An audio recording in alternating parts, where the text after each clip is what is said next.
Hello student, welcome to my channel Easy English Learning. We are going to learn English in very easy and simple way. তাহলে student আমরা আগের ক্লাসে first ক্লাসে আমরা পড়েছিলাম যে 10 বেসিক্স অফ ইংলিশ গ্রামার।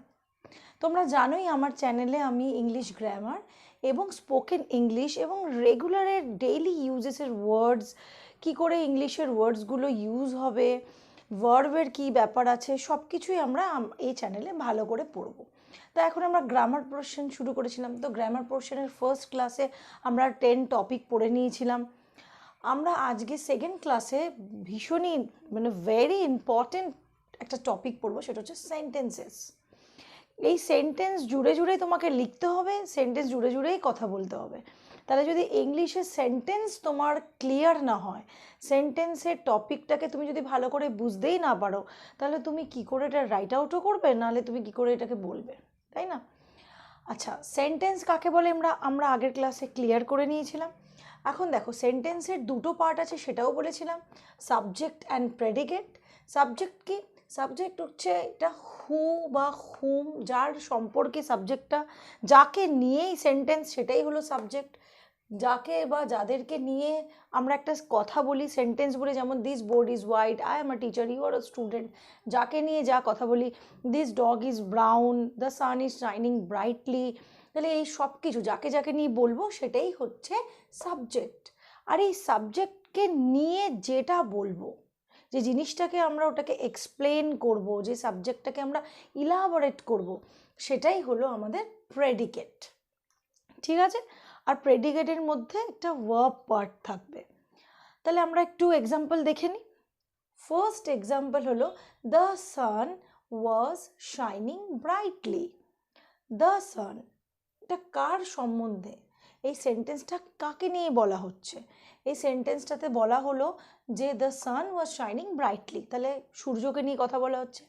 সান কিভাবে এটা শাইন করছিল, তাহলে যাকে নিয়ে কথা বলো, হু বা হুম, তাহলে এই সানটাই হলো আমাদের সাবজেক্ট।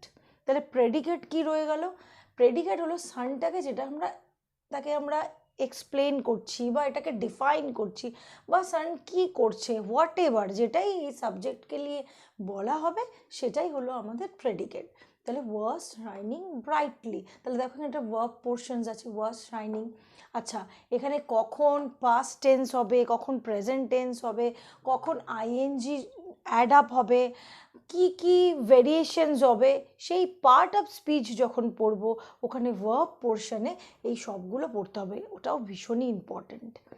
তাহলে এই যে আমি চারখানা এক্সাম্পল দিয়েছি, দিস 4 এক্সাম্পলস, দেখো এখানে the sun was shining brightly, the sun is our subject and was shining brightly, this is our predicate. In second sentence, the brown dog was barking loudly. তো দেখো, ডগটাকে আমি এখানে একটু এক্সপ্লেনও করে দিলাম, একটা অ্যাডজেক্টিভ লাগিয়ে দিলাম, সেই অ্যাডজেক্টিভও সেই পার্ট অফ স্পিচেই পড়তে হবে। তো দ্য ব্রাউন ডগ, তাহলে ডগটা কি? ব্রাউন কালারের। তাহলে the brown dog was barking loudly, ভীষণ জোরে জোরে ও চিৎকার করছিল। তাহলে এই সেন্টেন্সটা কাকে নিয়ে? একটা ব্রাউন ডগকে নিয়ে। শুধু ডগকে আমি খালি আন্ডারলাইন করব বা সাবজেক্ট বলবো সেটা না, ডগটা কীরকম ছিল? The brown dog. তাহলে টোটাল এটা মনে রাখবে, যখন আমাদের সাবজেক্ট অ্যান্ড প্রেডিকেটকে তোমাকে আইডেন্টিফাই করতে হবে, একটা দেখো এখানে দ্য সান, এখানে কিন্তু দেখো আমি একটা সিম্পল সাবজেক্ট দিয়েছি, কিন্তু দ্য ব্রাউন ডগ, তাহলে ডগটা কীরকম? ব্রাউন। তাহলে তোমাকে দ্য ব্রাউন ডগ, টোটাল এই পুরোটাই হয়ে গেল তোমার subject. And was barking loudly, it's hour predicate. Number 3, he serves in the army.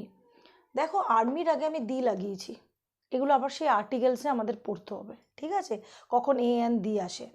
তাহলে হি সার্ভস ইন দ্য আর্মি, এখানে হি একটা প্রনাউন। প্রনাউন মানে দেখো, যেখানে আমি কোনো একটা নাম, সেই নামটাকে রিপ্লেস করে, সেটা রাহুল হতে পারে, সেটা রহিম হতে পারে, সেটা জন হতে পারে, তাহলে সেই নামটাকে, যেটা সুখবিন্দার হতে পারে, সেই নামটার জায়গাতে আমি কি লিখে দিলাম? হি। একটা মেল প্রনাউন্সিয়েশন, একটা মেন প্রনাউন বসিয়ে দিলাম। তাহলে হি সার্ভস ইন দ্য আর্মি, তাহলে হিটাও কিন্তু এখানে একটা সাবজেক্ট। তার মানে সাবজেক্ট মনে রাখবে যে একটা নাউনও হতে পারে, একটা প্রনাউনও হতে পারে। সবসময় মনে রাখবে নাউন সবসময় যে নাউন খালি সাবজেক্ট হিসাবে ইউজ হচ্ছে সেটা নয়, যার সম্পর্কে, কারণ নামের জায়গায় যদি আমি হি শি দে লাগিয়ে দিই, ইট লাগিয়ে দিই, তাহলে সেটা সম্পর্কেও তো বলছি আমি সেন্টেন্সটা, তাহলে সেটাও হতে পারে আমাদের সাবজেক্ট। তার মানে একটা noun as well as a pronoun, they could be subject. Okay. Number 4, the girl and her sister are going to the market. The girl and her sister, তার মানে দেখো আমি দ্য গার্ল খালি বলে ফিনিশ করে দিলাম না সাবজেক্টটা, মানে এই সেন্টেন্সটাতে কার সম্পর্কে বলা হচ্ছে, যে একটা গার্লও যাচ্ছে আর তার বোনও তার সাথে যাচ্ছে, the girl and her sister, তাহলে this sentence is about the girl and her sister as well. So the girl and her sister এই টোটালটাই হয়ে যাবে আমাদের সাবজেক্ট। এখানে শুধু দ্য গার্ল খালি সাবজেক্ট নয়, কিন্তু গার্ল অ্যান্ড হার সিস্টার দুজনেই যাচ্ছে মার্কেটে, তাহলে সেন্টেন্সটা কাদের নিয়ে, এই দুজনকে নিয়েই সেন্টেন্সটা, তাই জন্য এই দুটোই হলো আমাদের subject. The girl and her sister are going to the market. আচ্ছা, এবার আমরা চলে আসি সাবজেক্ট অ্যান্ড প্রেডিকেটের টাইপসের মধ্যে। আগে হয়তো অনেকেই সাবজেক্ট আর প্রেডিকেটের এই টাইপসগুলো অনেকেই হয়তো শোনেনি, বাট দেখো সাবজেক্টের অ্যাকচুয়ালি 3 টাইপস আছে। দেয়ার আর 3 types of subjects. Okay, first one is simple subject. Simple subject কি?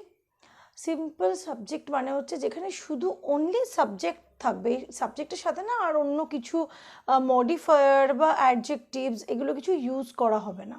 যেমন রাহুল ইজ আ স্টুডেন্ট, তাহলে দেখো রাহুল সে একটা স্টুডেন্ট, তো রাহুলের সাথে আর কিছুই অ্যাড আপ নেই, উনি Rahul is a student. I am a teacher, Seema is a singer, Rahul Rahul তো হয়ে গেছে, রাহুলকে আর বেশি টানাটানি করার দরকার নেই। Kohli is a very good cricketer, তো দ্যাট মিন যে খালি শুধুমাত্র without any modifier, without any adjective, শুধু একটা সাবজেক্ট একটা ওয়ার্ড বসে যাবে, তখন সেটাকে আমরা সিম্পল সাবজেক্ট বলবো। ঠিক আছে? The second point is complete subject. Complete subject কি? Complete subject with a adjective or modifier থাকবে। The old man came here yesterday. যখন আমরা সাবজেক্ট প্রেডিকেট একটু আগে আলাদা আলাদা করে পড়লাম, সেখানে the brown dog was barking loudly পড়েছিলাম, তাহলে দ্য ডগ ওয়াজ ব্রাউন, সেটাও একটা কমপ্লিট সাবজেক্ট। তো এখানে here the old man came here yesterday, তাহলে একটা বয়স্ক মানুষটা কীরকম ছিল? Old, the man was old, the old man came here yesterday, তো দ্য ওল্ড ম্যান এই জিনিসটা হয়ে গেল আমাদের কমপ্লিট সাবজেক্ট। ঠিক আছে? থার্ড পয়েন্ট হলো কম্পাউন্ড সাবজেক্ট। কম্পাউন্ড সাবজেক্ট কি? 2 or more subjects are joined with the conjunctions. Conjunctions is also in part of speech, সেখানে আমরা পড়বো and but এইসব হয়, সেখানে আমরা ভালো করে ওগুলো পড়ে নেব। তাহলে কম্পাউন্ড সাবজেক্ট কি? 2 or more subjects joined with the conjunctions. Science and Friction are my favorite movies. দেখো এখানে science itself a subject, fiction is itself a subject, তাহলে 2 subjects are combined with the conjunctions. Science and Friction are my favorite movies. So here science and fiction is compound subject. Clear? তাহলে সিম্পলের মধ্যে শুধু একটা only subject থাকবে, আর কমপ্লিটের মধ্যে একটা adjective বা মডিফায়ার আমরা অ্যাড করে দেবো, the old man, the brown dog. Compound সেন্টেন্সকে 2 or more সাবজেক্টস যখন একটা কনজাংশন বা জয়নিং ওয়ার্ড দিয়ে একটা কম্বাইন করা থাকে, যেমন science and fictions, Holi and Diwali, this twos are my favourite festivals, like that, rajma and chawal, এরকম টাইপের জিনিসগুলো, মানে সায়েন্স অ্যান্ড ফ্রিকশন। দেখো অ্যান্ড একটা কনজাংশন বা জয়নিং ওয়ার্ড দিয়ে দুটো কম্বাইন করা আছে। ঠিক আছে? আচ্ছা, এবার চলে আসি আমরা প্রেডিকেটেরও সেম এই থ্রি টাইপস আছে। Okay, first one is simple predicate, second one is complete predicate, and the third one is compound predicate.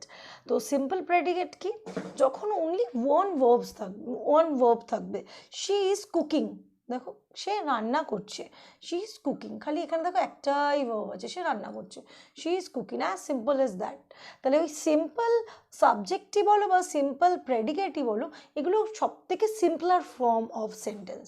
ঠিক আছে, শি ইজ কুকিং, ব্যাস, আর কিছুই না। আর শি এখানে হচ্ছে সাবজেক্ট, মনে আছে তো যে প্রনাউনও হতে পারে সাবজেক্ট, শি এখানে একটা প্রনাউন। ঠিক আছে, তো সেকেন্ড পয়েন্ট হলো complete predicate, it's verb with a modifier. এই সেন্টেন্সের মধ্যে একটা ভার্ব চলে আসবে with a modifier. He always quarrel for little things, মানে ছোটো ছোটো জিনিস নিয়ে ঝগড়া করে। দেখো, he always quarrel for what? For little things. তাহলে ভার্বকে আমি এখানে মডিফাই করছি, তাহলে ভার্বকে এখানে আরেকটু আমি মানে একটু ইলাবোরেট করছি। He always quarrel for little things. তো হি তো জানোই, হি হয়ে গেল আমাদের এখানে সাবজেক্ট। ঠিক আছে, তাহলে প্রেডিকেট কি হয়ে গেল? Always quarrel for little things. তো এটা হয়ে গেল কমপ্লিট প্রেডিকেট।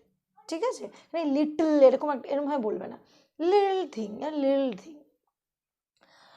কম্পাউন্ড প্রেডিকেটে চলে আসি আমরা। Compound predicate, two or more verbs with a conjunctions. দেখো, এখানে যেমন আমরা পড়েছিলাম কম্পাউন্ড সাবজেক্টে দুটো আলাদা আলাদা সাবজেক্টকে একটা কনজাংশন বা জয়েনিং ওয়ার্ড দিয়ে এখানে জয়েন করা হয়েছিল। সেম এখানে দুটো ভার্বকে আমরা একটা কনজাংশন বা জয়েনিং ওয়ার্ড দিয়ে আমরা জয়েন করব।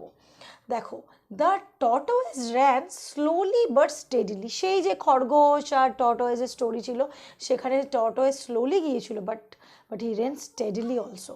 তো the tortoise ran slowly but steadily. দেখো, এখানে একটা ভার্বকে আমি এই দুটো মডিফায়ার দিয়ে কনজাংশন দিয়ে অ্যাড করে দিলাম।